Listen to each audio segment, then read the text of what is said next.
ഭരണഘടനാ നിർമ്മാണ സമിതിയുടെ രൂപീകരണത്തിലേക്കെത്തിയ ഘട്ടങ്ങളും അതിലെ പ്രധാനപ്പെട്ട വിവരങ്ങളും നമ്മൾ തൊട്ടു മുൻപുള്ള കോൺസ്റ്റിറ്റ്യൂഷൻ്റെ എപ്പിസോഡിൽ പറഞ്ഞിട്ടുണ്ടായിരുന്നു. ഇന്നത്തെ എപ്പിസോഡിൽ നമ്മൾ ഭരണഘടനാ നിർമ്മാണ സമിതിയുടെ രൂപീകരണമാണ് ചർച്ച ചെയ്യുന്നത്. നമുക്ക് ഭരണഘടന നിർമ്മിക്കുന്നതിന് വേണ്ടിയിട്ട് ഒരു ഭരണഘടനാ നിർമ്മാണ സമിതി അല്ലെങ്കിൽ കോൺസ്റ്റിറ്റ്യൂവൻ്റ് അസംബ്ലി രൂപീകരിക്കുന്നതിന് വേണ്ടിയുള്ള അനുമതി ക്യാബിനറ്റ് മിഷൻ നൽകി. ആ അനുമതിയുടെ ഭാഗമായിട്ട് 1946 ഓഗസ്റ്റിലാണ് ഭരണഘടനാ നിർമ്മാണ സമിതിയിലെ അംഗങ്ങളെ തിരഞ്ഞെടുക്കുന്നതിന് വേണ്ടിയിട്ടുള്ള തിരഞ്ഞെടുപ്പ് നടന്നത്. വളരെ പ്രധാനപ്പെട്ടൊരു പോയിൻ്റാണ്. 1946 ഓഗസ്റ്റിലാണ് കോൺസ്റ്റിറ്റ്യൂവൻ്റ് അസംബ്ലിയിലേക്കുള്ള അംഗങ്ങളെ തിരഞ്ഞെടുക്കുന്നതിന് വേണ്ടിയുള്ള തിരഞ്ഞെടുപ്പ് നടന്നത്. ആനുപാതിക പ്രാതിനിധ്യ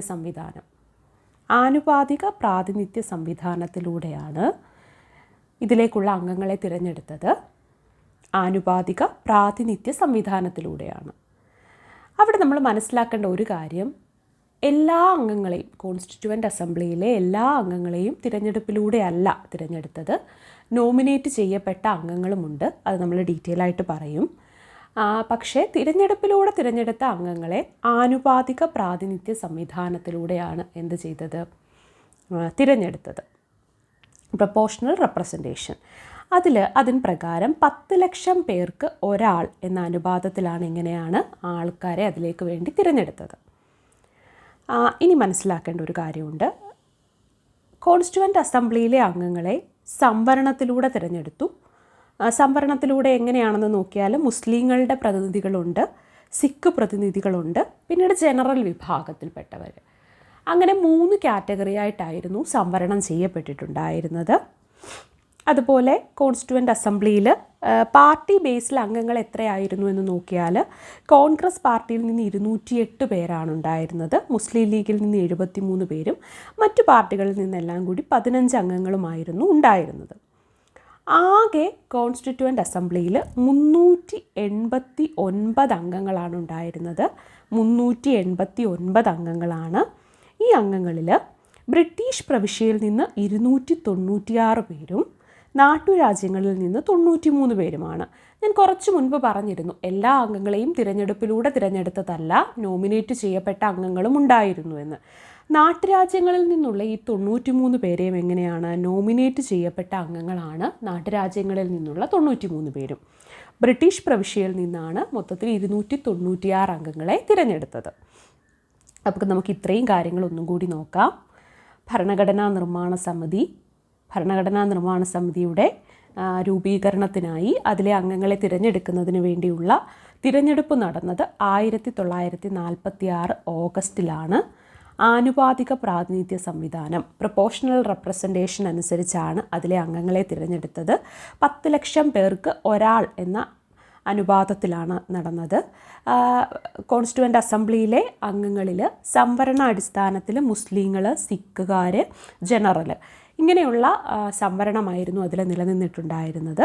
കോൺഗ്രസ് പാർട്ടിയിൽ നിന്ന് 208 അംഗങ്ങളും മുസ്ലിം ലീഗിൽ നിന്ന് 73 മറ്റു പാർട്ടികളിൽ നിന്ന് 15 അംഗങ്ങളുമാണ് ഈ തിരഞ്ഞെടുപ്പിലൂടെ എത്തിയ അംഗങ്ങൾ. ആകെ കോൺസ്റ്റിറ്റ്യൂവൻ്റ് അസംബ്ലിയിൽ 389 അംഗങ്ങളാണ് ഉണ്ടായിരുന്നത്. ഇന്ത്യ പാകിസ്ഥാൻ പാർട്ടീഷനോടുകൂടി ഇന്ത്യക്ക് സ്വാതന്ത്ര്യം ലഭിച്ചതിന് ശേഷം ഇതിൻ്റെ അംഗങ്ങളുടെ എണ്ണത്തിലൊക്കെ വ്യത്യാസം വരുന്നുണ്ട്, അത് നമ്മൾ പിന്നീട് പറയും. ഇതിൽ 389 അംഗങ്ങളിലാണ് 208 കോൺഗ്രസും മുസ്ലിം ലീഗിൽ നിന്ന് 73 പേരും മറ്റു പാർട്ടിയിൽ നിന്ന് 15 പേരും ഉള്ളത്. ഇതേ 389 അംഗങ്ങളിലാണ് മുസ്ലിങ്ങളും സിഖും ജനറൽ എന്നുള്ള ഡിവിഷനും ഉണ്ടായിരുന്നത്. അത് നമ്മൾ ഒരിക്കലും മാറിപ്പോവരുത്. അങ്ങനെയുള്ള ഈ 389 അംഗങ്ങളിൽ ബ്രിട്ടീഷ് പ്രവിശ്യയിൽ നിന്ന് 296 അംഗങ്ങളെയും നാട്ടുരാജ്യങ്ങളിൽ നിന്ന് 93 അംഗങ്ങളെയുമാണ് എടുത്തിട്ടുണ്ടായിരുന്നത്. അതിൽ ഈ നാട്ടുരാജ്യങ്ങളിൽ നിന്നെടുത്ത 93 അംഗങ്ങൾ നോമിനേറ്റ് ചെയ്യപ്പെട്ടവരാണ്. നമുക്ക് ബാക്കി ഭാഗങ്ങൾ നോക്കാം. ഈ കോൺസ്റ്റിറ്റ്യൂവൻ്റ് അസംബ്ലിയിൽ ഇന്ത്യ പാക് വിഭജനത്തിന് മുൻപ് നമ്മൾ പറഞ്ഞില്ലേ ഇവിടെ ബ്രിട്ടീഷ് പ്രവിശ്യയിൽ നിന്ന് 296 അംഗങ്ങളാണുള്ളതെന്ന്. ആ ബ്രിട്ടീഷ് പ്രവിശ്യയിലാണ് ഗവർണേഴ്സ് പ്രവിശ്യയും അതുപോലെ ചീഫ് കമ്മീഷണേഴ്സ് പ്രവിശ്യയും ഉള്ളത്. ഈ ബ്രിട്ടീഷ് പ്രവിശ്യയിലാണ്. അതിൽ ഗവർണേഴ്സ് പ്രവിശ്യയിൽ നിന്നാണ് 292 അംഗങ്ങളെയും അതുപോലെ ചീഫ് കമ്മീഷണേഴ്സ് പ്രവിശ്യയിൽ നിന്ന് 4 അംഗങ്ങളുമാണ് ഉണ്ടായിരുന്നത്. ഇവിടെ ശ്രദ്ധിക്കേണ്ട ഒരു കാര്യമുണ്ട്. നമ്മൾ പറഞ്ഞു ബ്രിട്ടീഷ് പ്രവിശ്യയിൽ നിന്നും നാട്ടുരാജ്യങ്ങളിൽ നിന്നുമാണ് മൊത്തത്തിൽ 389 അംഗങ്ങളുള്ളത്. അതിൽ ബ്രിട്ടീഷ് പ്രവിശ്യയിൽ നിന്ന് 296 നാട്ടുരാജ്യങ്ങളിൽ നിന്ന് 93 അംഗങ്ങളുമാണുള്ളത്. അതിൽ ഈ ബ്രിട്ടീഷ് പ്രവിശ്യയിലെ 296 അംഗങ്ങളിൽ ഗവർണേഴ്സ് പ്രവിശ്യയിൽ നിന്നാണ് 292 പേരെ തിരഞ്ഞെടുത്തത്. ചീഫ് കമ്മീഷണേഴ്സ് പ്രവിശ്യയിൽ നിന്നാണ് 4 അംഗങ്ങളെയും തിരഞ്ഞെടുത്തത്. ഈ ചീഫ് കമ്മീഷണേഴ്സ് പ്രവിശ്യയിൽ നിന്ന് തിരഞ്ഞെടുക്കപ്പെട്ടത്, ചീഫ് കമ്മീഷണേഴ്സ് പ്രവിശ്യ എന്ന് പറയുമ്പോൾ ഡൽഹി, അജ്മീർ, കൂർഗ്, ബലൂചിസ്ഥാൻ ഒക്കെയാണ് ചീഫ് കമ്മീഷണേഴ്സ് പ്രവിശ്യ. അങ്ങനെ മൊത്തത്തിൽ എത്രയാണ്? 389 അംഗങ്ങളുമായിട്ട് 1946 ഡിസംബർ 6-ാം തീയതി എന്ത് ചെയ്തു? ഡിസംബർ 6-ാം തീയതി കോൺസ്റ്റിറ്റ്യൂവൻ്റ് അസംബ്ലി രൂപീകരിച്ചു. ഭരണഘടനാ നിർമ്മാണ സമിതി 1946 ഡിസംബർ 6-ാം തീയതിയാണ് രൂപീകരിച്ചത്. 1946 ഡിസംബർ മാസം 9-ാം തീയതി ആദ്യത്തെ സമ്മേളനം നടന്നു. രൂപീകരിച്ചത് 1946 ഡിസംബർ 6-നാണ്. ഒരിക്കലും മാറിപ്പോകരുത്, തെറ്റിപ്പോകരുത്.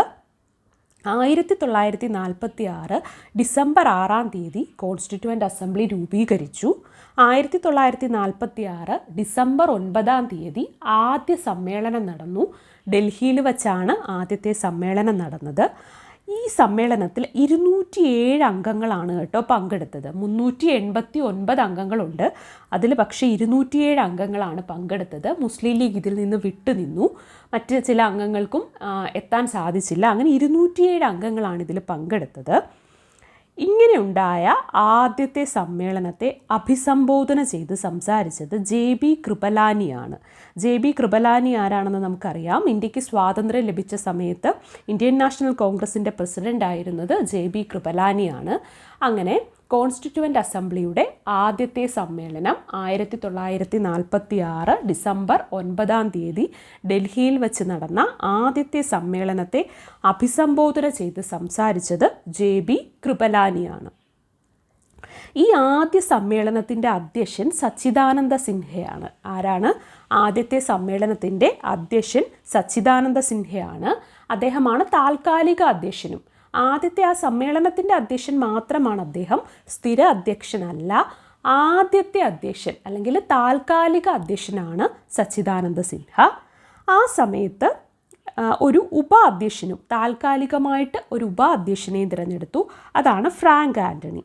അപ്പോൾ കോൺസ്റ്റിറ്റ്യൂവൻ്റ് അസംബ്ലിയുടെ 1946 ഡിസംബർ 9-ാം തീയതി ഡൽഹിയിൽ വെച്ച് നടന്ന ആദ്യ സമ്മേളനത്തെ അഭിസംബോധന ചെയ്ത് സംസാരിച്ചത് ഇന്ത്യൻ നാഷണൽ കോൺഗ്രസിൻ്റെ പ്രസിഡൻ്റായിരുന്ന JB കൃപലാനിയാണ്. ആദ്യ സമ്മേളനത്തിൻ്റെ അധ്യക്ഷൻ സച്ചിദാനന്ദ സിൻഹയാണ്. അദ്ദേഹം താൽക്കാലിക അധ്യക്ഷൻ മാത്രമാണ്. താൽക്കാലിക ഉപ അധ്യക്ഷനായിരുന്നത് ഫ്രാങ്ക് ആൻ്റണിയാണ്.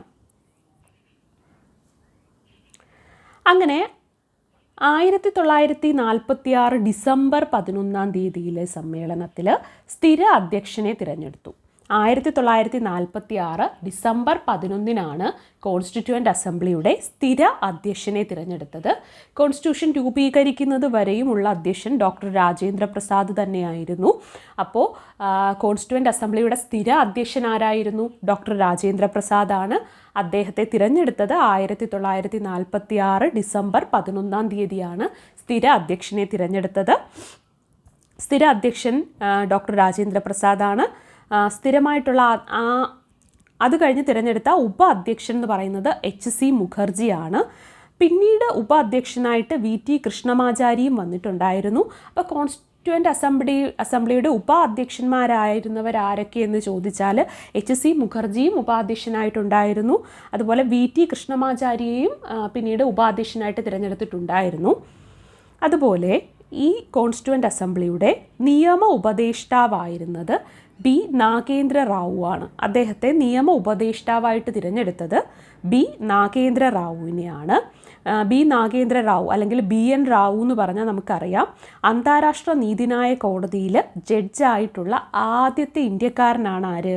BN റാവു അല്ലെങ്കിൽ B നാഗേന്ദ്ര റാവു. കോൺസ്റ്റിറ്റ്യൂവൻ്റ് അസംബ്ലിയുടെ നിയമ ഉപദേഷ്ടാവായിട്ട് തിരഞ്ഞെടുത്തത് BN റാവുവിനെയാണ്, B നാഗേന്ദ്ര റാവുവിനെ. അന്താരാഷ്ട്ര നീതിന്യായ കോടതിയിൽ ജഡ്ജായിട്ടുള്ള ആദ്യത്തെ ഇന്ത്യക്കാരൻ ആരാണ്? BN റാവു ആണ്. അതിനുശേഷം നമ്മൾ പറഞ്ഞു, ഇപ്പോൾ 1946 ഡിസംബർ 11 സ്ഥിര അധ്യക്ഷനെ തിരഞ്ഞെടുത്തു. 1946 ഡിസംബർ 13 ലക്ഷ്യപ്രമേയം അല്ലെങ്കിൽ ഒബ്ജക്റ്റീവ് റെസല്യൂഷൻ ലക്ഷ്യപ്രമേയം അവതരിപ്പിച്ചത്. കോൺസ്റ്റിറ്റ്യൂവൻ്റ് അസംബ്ലിയിൽ ലക്ഷ്യപ്രമേയം അവതരിപ്പിച്ചത് ഭരണഘടന എങ്ങനെയായിരിക്കണം, അതിൻ്റെ ഉള്ളടക്കത്തെപ്പറ്റി, അങ്ങനെ പ്രധാന കാര്യങ്ങൾ അടങ്ങുന്ന ലക്ഷ്യപ്രമേയം അഥവാ ഒബ്ജക്റ്റീവ് റെസല്യൂഷൻ കോൺസ്റ്റിറ്റ്യൂവൻ്റ് അസംബ്ലിയിൽ അവതരിപ്പിച്ചത് 1946 ഡിസംബർ 13 ഇത് അവതരിപ്പിച്ചത് ജവഹർലാൽ നെഹ്റു ആണ്. ആരാണ്? ജവഹർലാൽ നെഹ്റു ആണ് ലക്ഷ്യപ്രമേയം അവതരിപ്പിച്ചത്. പിന്നീട് ഈ ലക്ഷ്യപ്രമേയമാണ് നമ്മുടെ ഭരണഘടനയുടെ ആമുഖമായിട്ട് മാറിയത്. അതുപോലെ ആമുഖത്തിൻ്റെ ശില്പി എന്നറിയപ്പെടുന്നത് ആരെയാണ്? ജവഹർലാൽ നെഹ്റുവിനെയാണ്. അങ്ങനെ 1946 ഡിസംബർ 13 അവതരിപ്പിച്ച ലക്ഷ്യപ്രമേയം 1947 ജനുവരി 22 കോൺസ്റ്റിറ്റ്യൂവൻ്റ് അസംബ്ലി പാസ്സാക്കുകയുണ്ടായി. ഇത്രയും കാര്യങ്ങളാണ് നമ്മൾ ഈ എപ്പിസോഡിൽ പറയുന്നത്.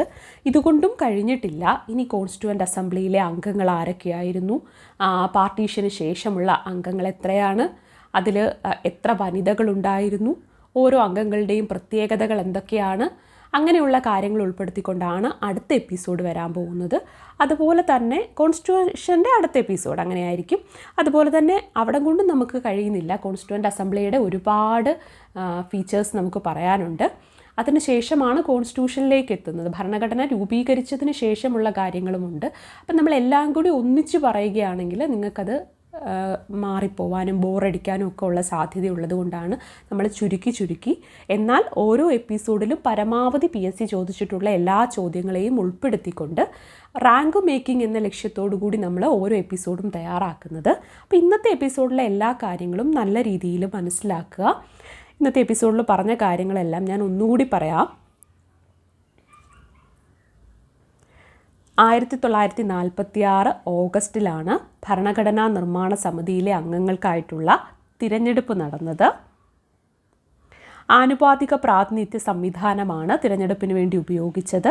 അത് 10 ലക്ഷം പേർക്ക് ഒരാൾ എന്ന അനുപാതത്തിലാണ്. സംവരണം ചെയ്തിട്ടുണ്ടായിരുന്നു ഇതിലെ അംഗങ്ങൾക്ക്. അത് മുസ്ലിം, സിഖ്, ജനറൽ എന്ന തരത്തിലാണ്. അതുപോലെ കോൺഗ്രസ് പാർട്ടിയിൽ നിന്ന് 208 അംഗങ്ങൾ തിരഞ്ഞെടുത്തു. മുസ്ലിം ലീഗിൽ നിന്ന് 73 പേരുണ്ടായിരുന്നു. മറ്റു പാർട്ടികളിൽ നിന്ന് 15 പേരായിരുന്നു. ഇതെല്ലാം എന്ന് പറയുമ്പോൾ ടോട്ടൽ 389 അംഗങ്ങളാണ്. ആ അംഗങ്ങളിൽ ബ്രിട്ടീഷ് പ്രവിശ്യയിൽ നിന്ന് 296 പേരും നാട്ടുരാജ്യങ്ങളിൽ നിന്ന് നോമിനേറ്റ് ചെയ്യപ്പെട്ട 93 പേരുമാണ് ഉണ്ടായിരുന്നത്. വിഭജനത്തിന് മുമ്പ് ഈ ബ്രിട്ടീഷ് പ്രവിശ്യ എന്ന് പറയുന്നതിൽ ഉണ്ടായിരുന്ന ഗവർണേഴ്സ് പ്രവിശ്യകളിൽ നിന്നുള്ള 292 പേരുണ്ടായിരുന്നു. അതുപോലെ ചീഫ് കമ്മീഷണേഴ്സ് പ്രവിശ്യയിൽ നിന്ന് 4 അംഗങ്ങളുമാണ് ഉണ്ടായിരുന്നത്. ഡൽഹി, അജ്മീർ, കൂർഗ്, ബലൂചിസ്ഥാൻ, അതാണ് ഈ ചീഫ് കമ്മീഷണേഴ്സ് പ്രവിശ്യയിലെ അംഗങ്ങളുണ്ടായിരുന്നത്. 4 അംഗങ്ങളായിരുന്നു. 1946 ഡിസംബർ 6 കോൺസ്റ്റിറ്റ്യൂവൻ്റ് അസംബ്ലി രൂപീകരിച്ചത്.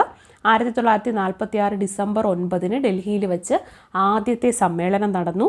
207 അംഗങ്ങളാണ് പങ്കെടുത്തത്.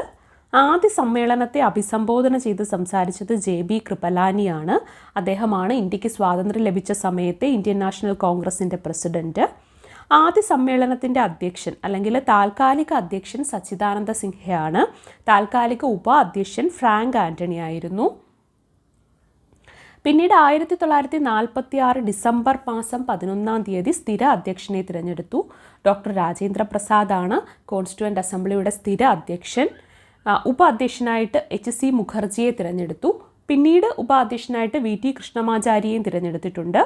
നിയമ ഉപദേഷ്ടാവായിട്ട് തിരഞ്ഞെടുത്തത് B നാഗേന്ദ്ര റാവുവിനെയാണ്. നാഗേന്ദ്ര റാവു അന്താരാഷ്ട്ര നീതിന്യായ കോടതിയിലെ ജഡ്ജായ ആദ്യത്തെ ഇന്ത്യക്കാരനാണ് അദ്ദേഹം. 1946 ഡിസംബർ 13 ജവഹർലാൽ നെഹ്റു കോൺസ്റ്റിറ്റ്യൂവൻ്റ് അസംബ്ലിയിൽ ലക്ഷ്യപ്രമേയം അവതരിപ്പിക്കുകയുണ്ടായി. ലക്ഷ്യപ്രമേയം അഥവാ ഒബ്ജക്റ്റീവ് റെസല്യൂഷൻ. ഈ ഒബ്ജക്റ്റീവ് റെസല്യൂഷനാണ് പിന്നീട് ആമുഖമായിട്ട് മാറ്റപ്പെട്ടത്. അതുകൊണ്ട് തന്നെ ഇന്ത്യൻ ഭരണഘടനയുടെ ആമുഖത്തിൻ്റെ ശില്പി എന്ന് പറയുന്നത് ജവഹർലാൽ നെഹ്റുവിനെയാണ്. 1947 ജനുവരി 22 ഒബ്ജക്റ്റീവ് റെസൊല്യൂഷൻ അഥവാ ലക്ഷ്യപ്രമേയം കോൺസ്റ്റിറ്റ്യൂഷൻ പാസ്സാക്കിയത്. അപ്പോൾ ഇത്രയും കാര്യങ്ങളാണ് നമ്മൾ ഇന്നത്തെ എപ്പിസോഡിൽ പറയുന്നത്. വീണ്ടും വീണ്ടും കേട്ട് ഇത്രയും കാര്യങ്ങളെ നന്നായി മനസ്സിലാക്കിയെടുക്കുക. ഈ ഭാഗത്തു നിന്നും PSC ചോദിക്കുന്ന എല്ലാ ചോദ്യങ്ങളും ഇതിൽ ഉൾപ്പെടുത്തിയിട്ടുണ്ട്.